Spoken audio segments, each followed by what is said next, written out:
Hey, Stu here. Today I want to talk about something that I see a lot of at the moment are guys doing these shakes diets. So that can be anything from like an OptiSlim type thing where you buy from the chemist. But I want to talk about that today because they are very popular, but they're also very dangerous in a way. And the reason they're dangerous is not because you're going to get poisoned. That's not what I'm saying. They're not dangerous in that way. But the reason they are dangerous is because they don't work.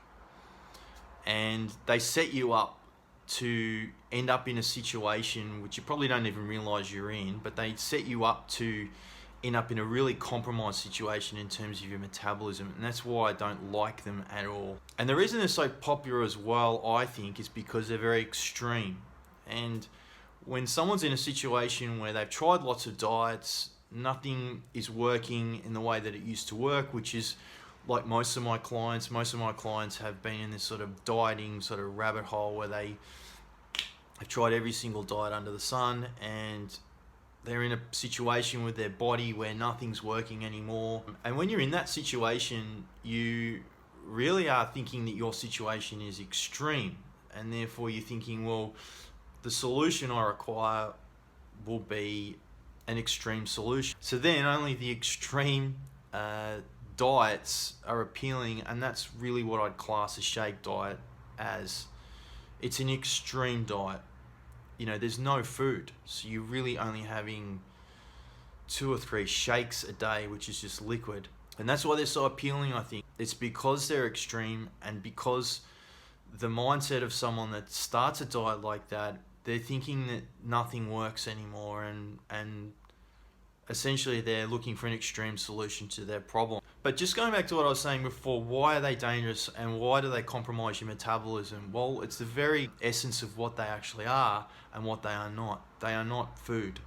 So unfortunately, with the shake diet, whilst they can tell you, it has all these different minerals and everything you could possibly need in this really convenient powder shake, unfortunately it's not food. And it's the fact that it's not food that is the problem, or the problem with them is that they're low calorie and they have zero cost on your metabolism to break down.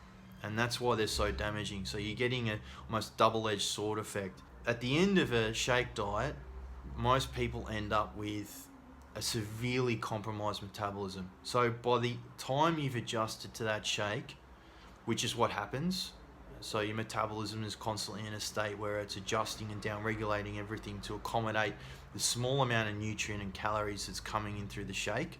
So your body doesn't know you're on a shake diet.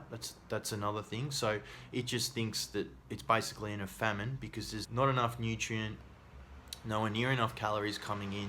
Given enough time on a shake diet, your body's going to down-regulate everything to accommodate. So that's really what you want to avoid. Because if you find yourself not losing weight on a 600 calorie shake diet, that means that your body's adjusted to that 600 calorie amount, which means you're in a very compromised, dangerous position. By dangerous, I don't mean poison. What I mean is that when you go off that diet, and you'll feel horrendous. That's the other thing. You will feel horrendous. If you've adjusted to 600 calories, which is coming in only through liquid, you're going to feel terrible. You're going to be irritated. You're going to be a horrendous person to be around. You're going to be chronically hungry. But yeah, if you've adjusted to that, then you'll most likely be in a position where you're thinking, I can't do this anymore. I'm going to go off the shake diet. And what do? You go back to eating normal food. Now, even if the food's really healthy, funnily enough, even if it's just like a version of the way you're eating previously, you might say to yourself, well, I'm going to start eating food again, but I'm going to start eating healthy. But the problem with that is your metabolism has adjusted to 600 calories, which means it's running really slowly. Everything's running slowly. That's the part of the reason why you've got no energy as well. Your body's just slowed everything down to accommodate this little amount of nutrient coming in through your mouth.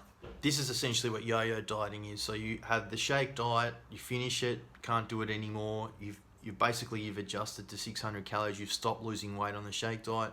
You go back to eating normally, which might be 1,500 to 2,000 calories, which is not difficult to do if you're eating real food.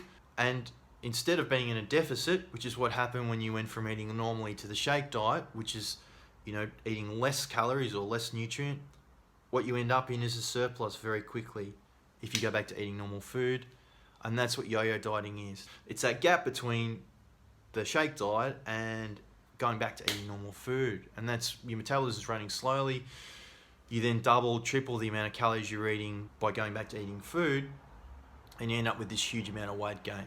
That's why I say shake diets really are dangerous, in the sense that I think it really sets you up to end up in a really compromised situation. So I would really urge you, there's a lot better solutions out there than a shake diet. Whilst it might seem really easy and convenient, you really are setting yourself up to fail. So if you or anyone you know are on or thinking about going on a shake diet, please share this video with them, because I would really urge you to take another path. Anyway, hopefully you found that helpful. I'll see you on the next video.